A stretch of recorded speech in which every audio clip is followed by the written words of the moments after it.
नमस्कार दोस्तों, आप सभी का मेरे चैनल में एक बार और स्वागत है।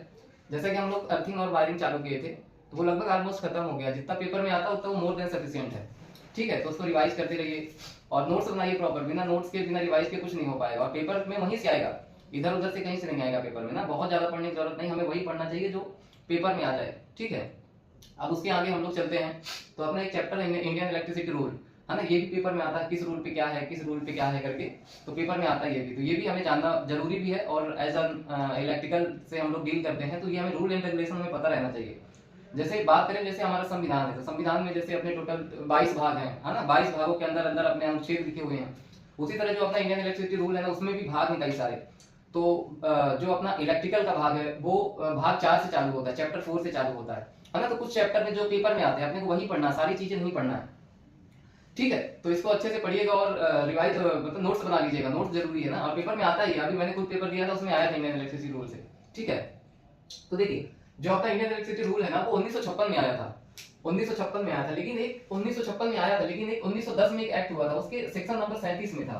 है ना। ये सेक्शन क्या होता है, जैसे आपने कई बार देखा होगा कि अनुच्छेद होते हैं, तो उसमें सेक्शन जैसे आप आर्टिकल नंबर 19 ले लीजिए, जिसमें अपना स्वतंत्रता का अधिकार, ये सारी चीजें दी हो, तो उसमें है ना 19A1, 19(2), 19(3), 19(4), तो ऐसे जो इंडियन इलेक्ट्रिसिटी एक्ट था 1910 में, उसके सेक्शन 37 में सेक्शन 37 में 1956 के बारे में दिया गया था। लेकिन इसके बाद ना जैसे जैसे टेक्नोलॉजी आ रही है, जो भी चीजें इंप्रूवमेंट हो रहा था, फिर उसमें इंप्रूव किया गया।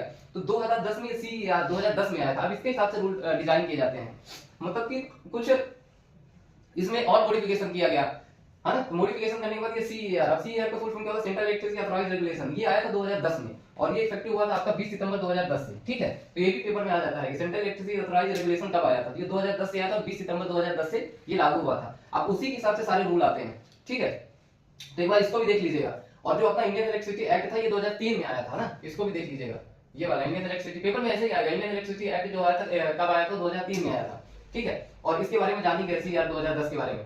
देखिए, जब ये आया था ये रूल तो इसमें ना जैसे अपने वोल्टेज को हम लोग डील करते हैं, बहुत सारी चीजें, अर्थिंग हो गई, तो वो सबकी सेफ्टी हो गई, है ना। और वोल्टेज है तो अपने जैसे लो वोल्टेज हो गया, मीडियम वोल्टेज हो गया, हाई वोल्टेज हो गया, तो हम बोल तो देते हैं, लेकिन उसके अंडर में कितने वोल्टेज तक आता है। ठीक है, जैसे देखें, ये अपनी हो गई रेंज, ये हो गई वोल्टेज रेंज। तो जैसे हम बात करें ना, तो एक्स्ट्रा लो वोल्टेज जो होता है, इस नियम के अकॉर्डिंग जो एक्स्ट्रा लो वोल्टेज है ना, आपने केवल लो वोल्टेज पढ़ा होगा। एक्स्ट्रा लो वोल्टेज होता है लेस देन 50 वोल्ट। यदि 50 वोल्ट से कम है तो उसको हम लोग बोलते हैं एक्स्ट्रा लो वोल्टेज है। ठीक है, इसके बाद हम देखिए लो वोल्टेज। लो वोल्टेज कितना आता है, 50 वोल्ट से 250 वोल्ट। जनरली आप लोग यहाँ से पढ़ते हैं, लेकिन इंडियन इलेक्ट्रिसिटी रूल में एक्स्ट्रा लो वोल्टेज भी लिखा हुआ है, लेस देन 50 वोल्ट। ये भी किसी पेपर में आ सकता है, इसको भी ध्यान रखिएगा। बाकी लो वोल्टेज के बारे में आप लोग जानते हैं, 50 वोल्ट से 250 वोल्ट होता है। इसके बाद हम देखें मीडियम वोल्टेज। मीडियम वोल्टेज होता है 250 वोल्ट से 650 वोल्ट।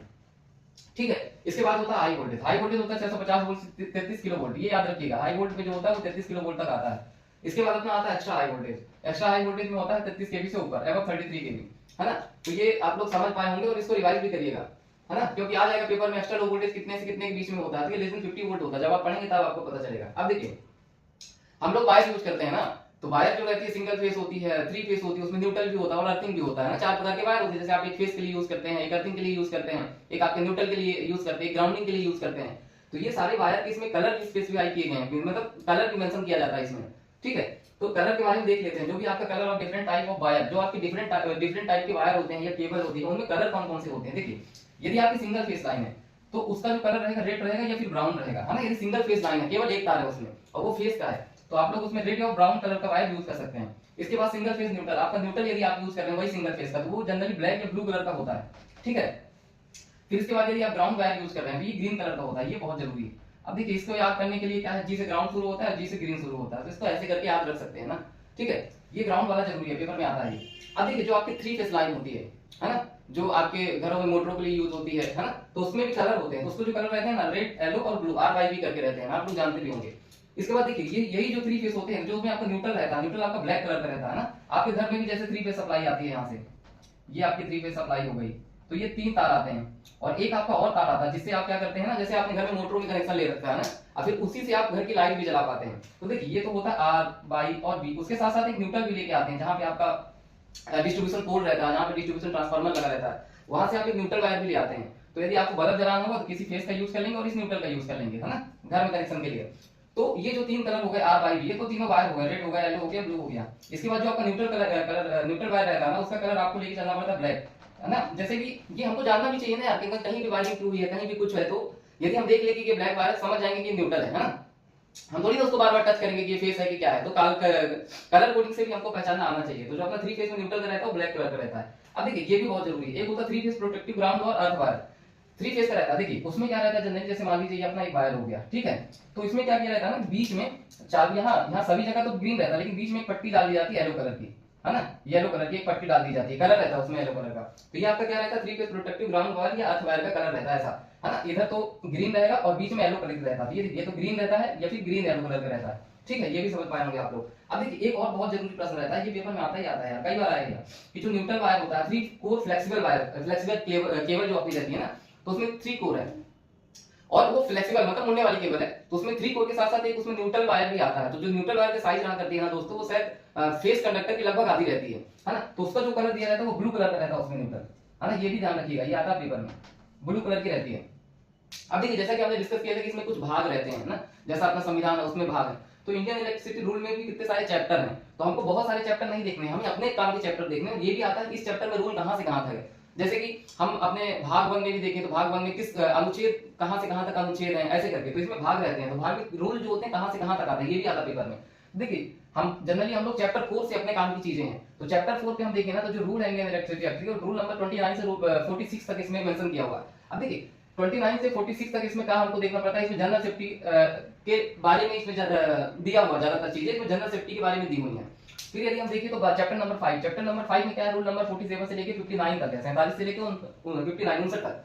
इसमें क्या दिया गया है, general condition related to supply, मतलब कि कंडीशन क्या रहनी चाहिए सप्लाई का और उसमें यूज कैसे करना चाहिए हमें, वो सारी चीजें हमें चैप्टर नंबर 5 में दी हुई है, रूल नंबर 47 से 59 तक। ये हम जब ये रूल नंबर पढ़ेंगे ना, तब हम डिटेल में समझ पाएंगे कि आखिर इसमें है क्या। इसके बाद हम देखते हैं चैप्टर नंबर 6, चैप्टर नंबर में जो 6 है तो कितना है, 60 से लेकर 62 तक इसमें रूल दिए गए हैं। अब देखिए इसको कैसे याद कर रहे हैं, चैप्टर नंबर 6 और ये 60 से चालू है, इसमें केवल 3 ही रूल है, 60 है, 61 और 62 है।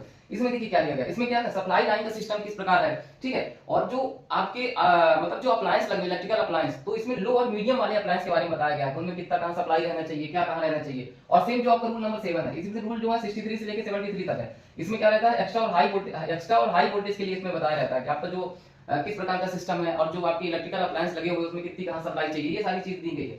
तो देखिए 6 और 7 सेम है, लेकिन ये लो और मीडियम के लिए है और ये आपका हाई और एक्स्ट्रा हाई के लिए है ना, 7 में ये एक्स्ट्रा हाई के लिए है, हाई और एक्स्ट्रा हाई, ठीक है, और ये लो और मीडियम के लिए है, लो एंड मीडियम के बारे में सेम जानकारी बताता है, लेकिन ये लो और मीडियम वोल्टेज के लिए बताता है और ये एक्स्ट्रा और हाई वोल्टेज के लिए बताता है। अब देखिए हमारा रूल नंबर आता है, चैप्टर आता है आपका 8, इसमें जो रूल है ना 74 से लेकर 93 तक दिए गए, ये आपका बहुत इंपॉर्टेंट है, पेपर में आता ही आता है यहाँ से, चैप्टर 8 से यहाँ पे 74 से लेकर 93 तक रूल दिए गए। ये हमें ओवर लाइन के बारे में बताया गया, जो ओवरहेड आपकी लाइन रहती है ना, जहाँ से लाइन अपनी ट्रांसमिशन लाइन जहाँ से ट्रांसमिट करके ले जाते हैं, तो इस चैप्टर के अंदर ज्यादातर वो वाले रूल आते हैं कि आपकी जो लोएस्ट कंडक्टर होता है, जैसे नहीं अपनी पोल पे चलती है लाइन है, जैसे एक पोल ये हो गया, एक पोल ये हो गया, 1 2 R बाई B ऐसा सबसे ऊपर अर्थ कंडक्टर रहता है, तो जो ग्राउंड क्लियरेंस रहती है यहाँ से यहाँ तक, ये मिनिमम कितनी रहनी चाहिए, ये सारे के बारे में हमको बताता है चैप्टर नंबर 8 में, रूल नंबर 74 से रूल नंबर 93। ये हम लोग जब डिटेल से पढ़ेंगे तो इसको समझ पाएंगे। एक होता है अब अपना आता है चैप्टर नंबर 9, इसमें क्या दिया गया, इसमें रूल नंबर 94 से लेके 108 तक दिया गया, इसमें इलेक्ट्रिक ट्रैक्शन के बारे में दिया गया है ना, जिससे अपनी ट्रेन वगैरह ट्रेन चलती है उसके बारे में इसमें दिया गया, इलेक्ट्रिक ट्रैक्शन के बारे में दिया गया है ना चैप्टर नंबर 9 में। तो ये देखिएगा यार, उसके हल्के में मत लीजिएगा, पेपर में आता है ये, फिर अपने को एक एक नंबर जरूरी हो जाता है। अभी मैंने खुद भी पेपर दिया था, इससे आया था एक प्रश्न आया था इससे, ठीक है, तो इसको करिए फिर। और बाकी जो चैप्टर नंबर रूल नंबर है उसको अपन जो मेन है, जो हमारे काम के हैं, जो ज्यादातर पेपर में पूछे जाते हैं, सब तो कर नहीं सकते हैं, है ना, जो मेन चैप्टर में हमारे पेपर में पूछे जाते हैं उसको हम कर लेंगे। और जो कुछ इधर उधर आया तो फिर हम जो चीज किए रहेंगे, हम तो ये चीज पढ़े हैं, ये तो पढ़े ही नहीं है, तो फिर उसको ऐसे करके गेस करके मार भी सकते हैं, लेकिन जो मोस्ट ऑफ द क्वेश्चन पूछे जाते हैं ना वो हम लोग इसमें कवर कर लेंगे। ठीक है दोस्तों, मिलते हैं नेक्स्ट वीडियो में, तब तक के लिए जय हिंद।